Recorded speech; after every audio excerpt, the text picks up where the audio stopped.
বাকি ছিল একজন, নাম কি? আল্লামা সাইদি। বাকি ছিল একজন, আল্লামা দেলোয়ার হোসাইন সাইদি। তাকেও ফাঁসি দেওয়ার সুগভীর ষড়যন্ত্র হয়েছিল। বাঙালি জাতি একদিনে ৮০ জন মানুষ জীবন দিয়ে প্রমাণ করেছে আমরা বাংলাদেশের মানুষ জীবনের চাইতে আল্লামা সাইদিকে বেশি ভালোবাসি। স্বৈরাচাররা চিন্তা করলো আল্লামা সাইদি এটা তো ঠান্ডা কোনো ফুল নয়, এটা জ্বলন্ত আগুন। এই আগুনের মধ্যে যদি আমরা হাত দেই বাঙালি জাতি আমাদের হাত রাখবে না।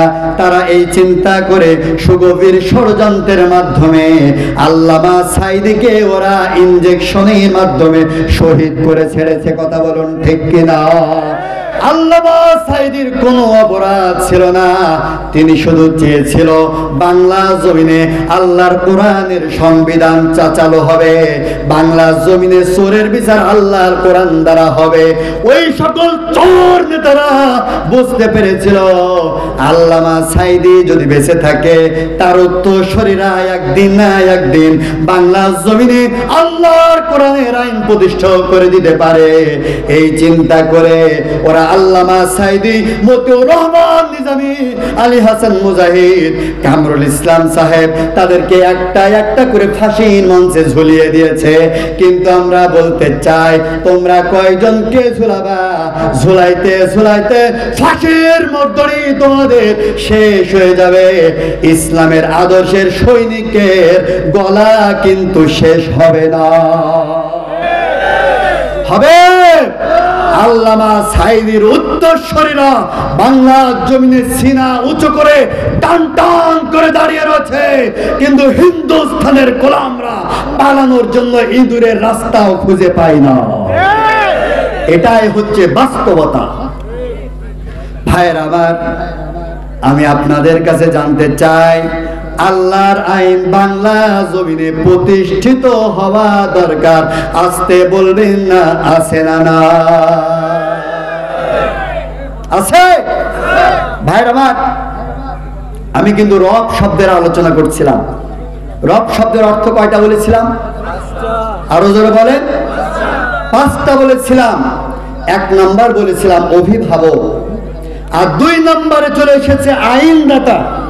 কিন্তু আইনদাতা সম্পর্কে আলোচনা করতে করতে প্রায় 1.5 ঘন্টা হয়ে গেছে। আমার মনে হয় যারা পেছনে বসে আছেন একটু আপনার সামনে এগিয়ে আসলে সেটা ভালো হয়। কোরআনের মাহফিলের আদব আমরা রক্ষা করে বসি। ভাইয়ের আমার, আমার দেশে জেনা ব্যভিচার আছে না নাই? আসতে বলছেন কেন? পেছনের ভাইদের চিন্তাধারা মনে হয় নাই নাকি? আছে?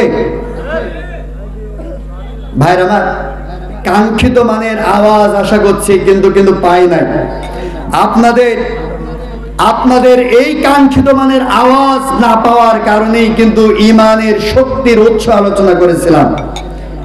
সেজন্য আমি বলি বাংলাদেশে জেনা ব্যভিচার আছে না নাই?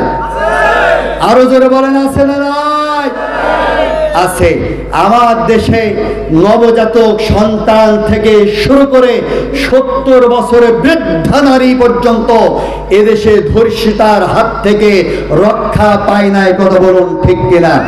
ভাইয়ের আমার, আমার দেশে সংবিধানে ধর্ষণের ব্যাপারে আইন রয়েছে।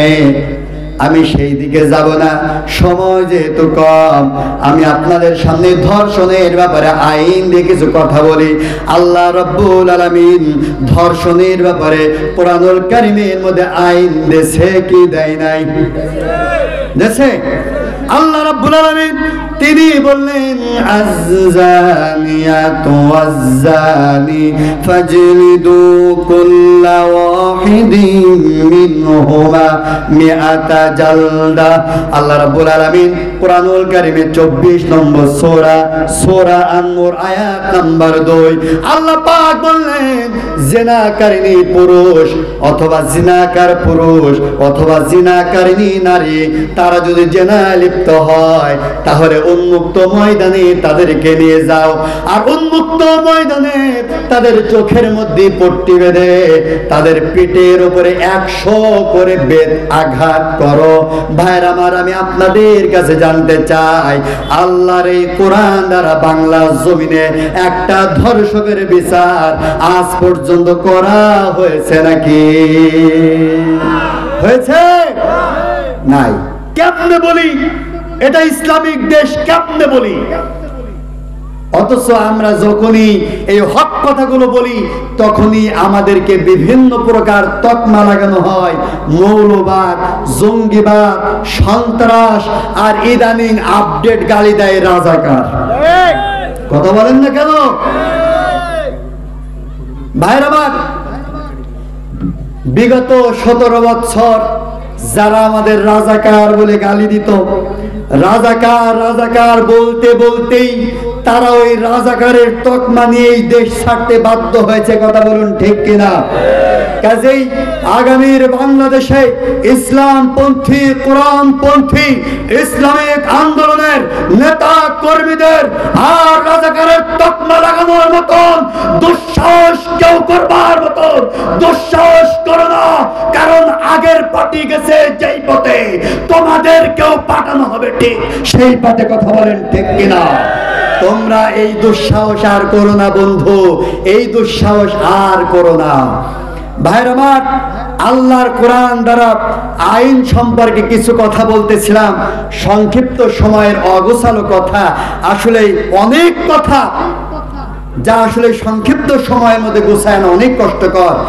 আলোচনার মধ্যে আমি সংক্ষিপ্ত আকারে একটা বিষয় আপনাদের সামনে আলোচনা করতে চাই। সেটি হচ্ছে এই যে মাহফিল এত সুন্দর আয়োজন করা হয়েছে, খরচ খরচা হয়েছে না?